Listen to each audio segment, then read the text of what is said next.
abaduteze amatwi mwiriwe. Umushinga duhuze wa Radio International n'abafatanyabikorwa bawo ari bo Ajiproto Jijukirwa na ARCT Ruhuka ku nkunga ya USAID babateguriye ikinamico Shirimpumu mugiye kumva muri aka kanya. Nyuma ya genocide yakorewe abatutsi mu Rwanda, ubumwe n'ubwiyunge n'icyerekezo abanyarwanda bahisemo kugira ngo bagere ku mahoro n'amajyambere arambye. Ibi bigashimangirwa n'itegeko nshinga rya Repubulika y'u Rwanda. Nubwo kurwanya amacakubiri n'ivangura iryo ari ryo ryose no kwimakaza ubumwe n'ubwiyunge ari inshingano ya buri munyarwanda, haracyagaragara inzitizi zitandukanye zikoma mu gukora gahunda y'ubumwe n'ubwiyunge.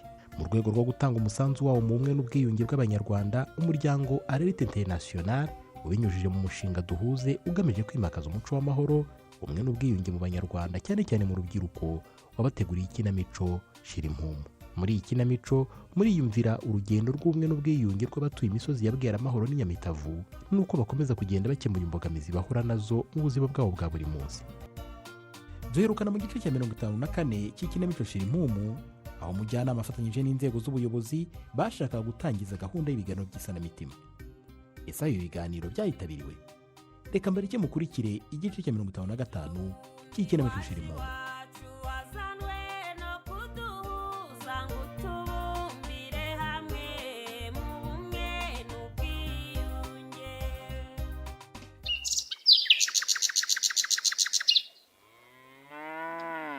Ariko se muhi, kiriya kimasa ko nakigwaye wazakigurishije koko? Urabona ko itari gucura andi matungo ubwatsi cyangwa nkiragize? Uku kwezi ntabwo gushira nakigurishije mama. Amafaranga nzakuramo ndashaka kuzagura inkoko zo korora. Ahubwo uranyibukije ko naherutse mugurira abandi, wowe bazakugurira ryari muhi? Sinabonye inkoko mwahaye uriya mukobwa wasimbikangwa ziri hafi gutera. Ziri hafi byo, gusa njye umwanya wanjye nahaye Ndori turagurana. Kuko yaje nyuma nahisemo kugurana nawe kugira ari we bazabanza guha inkoko, kandi urabona ko bari mu bukene. Ndabyumva mwana wa, warakoze cyane n'ukuri. Nibura disi wenda nawe byatuma arushaho kubiyumvamo. Uriya mwana yajyaga mbabaza cyane. Urundi rubyiruko nabona gukuntu ruri gutera imbere kandi wakiri inyuma. Agahinda kakanyica rwose. Mama, ubwo yemeye kuza kwifatanya natwe muri club duhuze, ntazatinda kubona impinduka pe. Erega natwe twese twatangiye tutabyumva, abandi ugasanga batabona neza icyerekezo. Ariko ubu usanga abantu babyigana ahubwo bashaka kuza kwifatanya natwe pe. Nibyo rwose mwana wanjye. Erega n'abakuze natwe tujya tubiganiraho, twabonye hari byinshi twazabigiraho. Ubundi natwe tukiteza imbere ntiduhuriye mu bikorwa by'umuganda gusa, ahubwo tukagira n'ibindi bikorwa by'iterambere biduhuza. Bizaza mama, ubwo abantu bagaragaza inyota n'ubushake bwo kunga ubumwe, amaherezo bagomba kugira imishinga ibahuza y'iterambere. Gusa biragoye ko abantu batekereza ikibateza imbere batarashyira hamwe mama. Ibyo uvuze nibyo mwana wa. Ntabwo narinzi ko Mukamusoni yatinyuka kwinjira iwanjye. Rwose ibi bikorwa mwatangije byo gufasha abantu, n'ukuri ndabona bigenda biduhuza gahoro gahoro. Nuko twabitangiye dukerewe, ubu tuba tugeze kuri pe.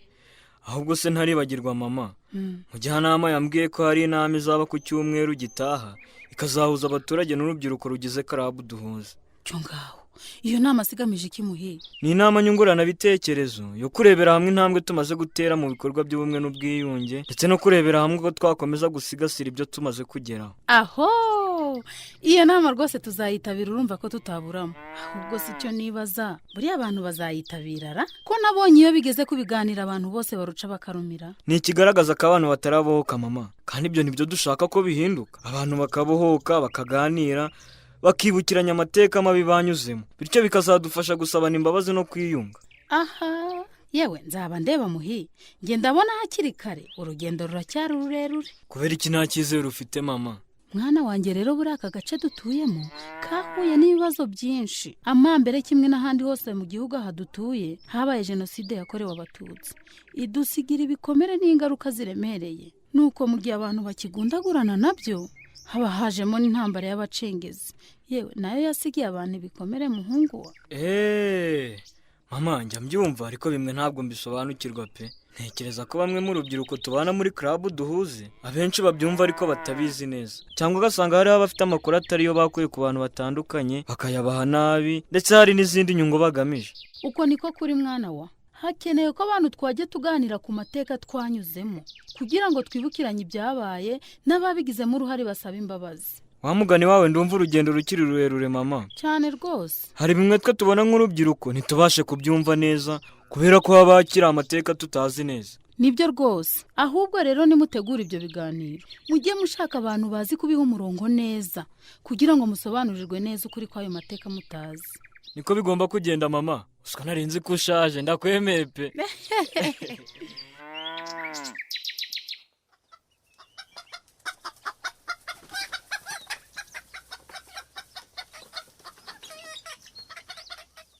Ariko Karingani, wibutse guha inkoko amazi? Nazihaye mama. Ntabwo nabyibagirwa, nabonye zirusha icyaka Kamana umucuruza ubushera. Kandi wa mwana uzahari inkorera. Ubwo wagize utwumva uri mugereranya izo nkoko zawe n'umuntu, twamukizwa n'iki koko? Ntabwo nabagereranyije mama. Navugaga icyaka cy'inkoko. Ese mama, kwiyo kanzu umaze iminsi bambara isa n'iya Zawadi. Bakoroshye. Ubwo uraje. Uruganda rwakoze ikanzu imwe ya Zawadira, ku buryo nta yindi kanzu rwakora. Cyakoze ni nziza mama. Kandi irakubereye. Ndetse rwose iragukwiye. Ndakwiyamye Karingani. Have girayo. Wise kandi we ninde umpamagaye?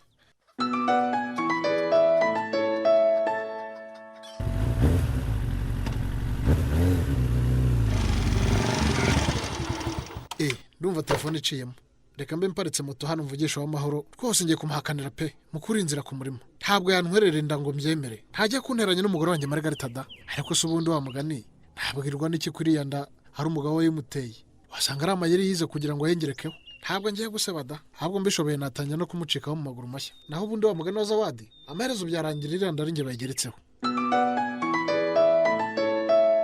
Ariko se mama, kutitaba. Ninde uri kuguhamagara? Ni papa Gatesi yewe. Wamara ukatanyitaba n'ubuhoro umwuka byaramwe. Reka nongere muhamagare numve.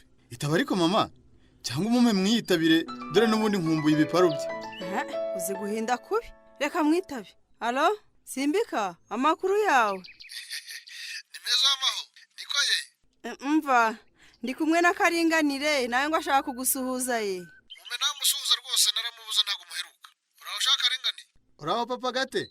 Amakuru y'iminsi se? Turaho na amahoro da. Nabonye namwe mumeze neza. Ese kutarantumira ngo ngurira akaburushete kwa makuru yangezeho ngo usigaye wotsa akanyama. Uzashaka kanyu nyaruke Karingani. Nubundi hari ibyo nshaka ko tuzaganira. Wenda uzajya unzanira n'abakiriya. Nsubiza telefone yanjye Karingani uzi kumuhamagara ku yawe. Merezaze. Reka nkusubize mama ye. Ubwo ndaza kuguhamagara ku yanjye tubipange neza. Nta kibazo rwose uza kumbwira. Niko Simbika. Cyagiye ariko nta kintu wansubije. None se urabona bizavamo nkomeze nkwizere. Mbwira. Zamurijwe ariko mama nanjye niyumvire. Akire wa mwana we. Wamaho. Rwose biriya bintu nabonye byangiraho ingaruka zitari nziza. Nge numva twabireka. Ibiye bintu byakugiraho ingaruka se papa Gate? Kandi wa mwana nanga ko wigize inshanutsi. Ukabaza n'ibitakureba. Igira yose.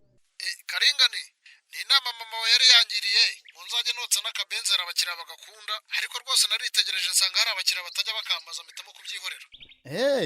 Oyakomeza wiyokereza ihene ndetse bishobotse wakongeraho n'intama. Nabonye abantu bine hariyo bikundira nawe akabenzi rwose ntabwo abantu benshi ba hano bagakunda. Umaze gukora ashaka Karingani, icyo gitekerezo rwose nicyo. Wamaho, nawe utagira ngo igitekerezo cyawe nagisuzuguye. Ahubwo buriya rwose bisaba kubikorana ubushishozi. Ariko n'ubundi naranarebye nsanga hari n'abandi bakiriya bahita bancikaho mpitamo kubyihorera. Nibyo da, ushobora kubura abakiriya wari usanganywe rwose. Ceceka Karingani, dore ko ugize inshanutsi kubi. Nawe ubundi Simbika, uzashaka kanyu bitekerezeho neza.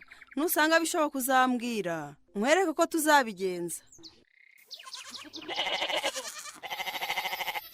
Ariko si ibi bintu ni ibiki koko? Ubundi ibi bikorwa twahuriragamo byo gufasha abagenzi bacu ntacyo byari bidutwaye pe. None bagiye kongeraho no kugerekaho ibindi biganiro byo kuganira ku mateka ya genocide. Ubu barashaka kudusubiza muri bya bihe koko badutoneka inkovu. Ubu se nkanjye barabona navuga iki? Na fisi nabyaye nabuze uburyo namusobanura ko nafashwe ku ngufu. None barumva nabasha kuvuga ibyambayeho imbere y'imbaga. Zaba ndeba da. Harya fi, bya biganiro bizaba ryari? Uravuga ibihe biganiro se mama? Bimwe tuzaganiriramo aho tugeze muri gahunda y'ubumwe n'ubwiyunge. Ese bizaba mu cyumweru gitaha mama. Nzakwibutsa ntabwo tuzabiburamo pe. Ngo tuzaganiriramo ibintu byinshi, tunarebere hamwe intambwe tumaze gutera mu bumwe n'ubwiyunge bwera amahoro n'inyamitabo. Ariko se ubundi ni ngombwa ko babivuga, ibikorwa byo ntibyivugira fi. bagiye barebera ku bikorwa tumaze gukora byo ntibihagije. mama haba hakenewe ko n'abantu baganira tukanarebera hamwe ibyo tumaze gukora tukanapanga ibindi bikorwa nabyo byakunganira ibya mbere kugira ngo gahunda yacu nziza itazasubira inyuma. Aha simbizi cyakora finge sinzajyayo pe. Oya pe mama ntabwo nagusiga tuzajyana. Aha bizaterwa nuko nzaba naramutse fi. Ariko se mama tuzajya tugera mu gihe cyo kwibuka jenoside yakorewe abatutsi wigunge koko n'igihe cyo kuganira ku mateka nabwo wigunge. Ubwo se mama urumva amaherezo azaba yahe ko? Wowe ubona amateka ya jenoside yakorewe abatutsi mu Rwanda ari ayo kuganirwaho koko? Rwose njye mbona biriya bintu bakagombye kubyihorera ko bikomeretsa benshi cyane. Kubireka si we mutima mama. Abantu tugomba kongera kwibukiranya amateka yacu tukayaganiraho kadufasha komorana ibikomere no guhora tuzirikana ibyabaye tukirinda ko byazongera kubaho ukundi. Fisi mwana wanjye ibyo uvuga ndabyumva ariko nanone mba mbona bikigoranye kuko abantu baracyafite agahinda. Nubwo bigoye mama ariko niyo nzira nyayo yo gufasha abanyarwanda bahungabanyijwe n'ayo mateka bagakira ibyo bikomere. Aha nzaba ndeba. Ewe harakabaho duhuze yasi yigira mu Rwanda rwacu. kandi sawa narakubwira urusaku rwawe daratumye mujyanama ducisha mu ijisho urabona utanteje abantu. Uwamaho urabona ko Foromina yicaranye na Mukamusoni noneho ubwo uratangiye amagambo yawe bitwaye ikisi n'ubwa mbere ubonye abantu babiri bicaranye mu nama. Kandi ntanga ko ibitekerezo byanje taje biha agaciro bundi buhe wigeze ubona Mukamusoni yitabira inama ahuriramo n'abo umugabo we yahemukiye muri jenoside yakorewe abatutsi barangiza bakicarana mu nama. Zawa mbabarira wo kabyara watagira ukumva uvuga ayo magambo noneho abantu nitwabakira urumva dore kugira amagambo menshi uyu munsi mbabarira uvuga amagambo make kandi ameshe utagira ukomeretsa cyangwa ukamuhungabanya babarira. Nyamara nge mvuga ibyo mbona ntacyo mvuga mba nahimbye na kimwe ubundi si inama sinumvisha ngo igiye kurebera hamwe intambwe imaze guterwa mu kwimakaza ubumwe n'ubwiyunge. Yego nyine nibyo tugiye kurebera hamwe no gutanga ibitekerezo ku byo twakomeza gukora kugira ngo intambwe tumaze gutera itazasubira inyuma. None se Uwamaho ubu hari ikindi kimenyetso dukeneye cyo gupima ubumwe n'ubwiyunge nyuma y'imyaka isaga 27 jenoside yakorewe abatutsi baye kuba Foromina yicaranye na Mukamusoni ubwabyo ni ikimenyetso ntakuka kw'intambwe imaze guterwa mu bumwe n'ubwiyunge ishimishije. Mwana yanjye we kandi wa mugore we noneho uyu munsi ntabwo nicarana nawe ndaguhunga pe ayo magambo yawe ataza kunkoraho. Kuba Mukamusoni na Foromina babashije kwicarana mu nama nyuma y'imyaka 27 batavugana bitunguye abantu. Ese uko kwicarana hari icyo kusafasha mu gutera intambwe y'ubumwe n'ubwiyunge? Ntuzacikwe n'igice cya 56 cy'ikinamico Shirimpumu. Hari icyakunyuze ufite ikibazo inama watanga cyangwa igitekerezo watwandikira ubutumwa bugufi kuri nimero ikurikira 0785 292 501 cyangwa se ukohereza ubutumwa bugufi kuri email ikurikira shirimpumu2020@yahoo.com. mushobora kandi no kudusura ku rubuga rwacu rwa YouTube ari rwo Ikinamico Shirimpumu ukaba wabasha kumva ikinamico zose zatambutse.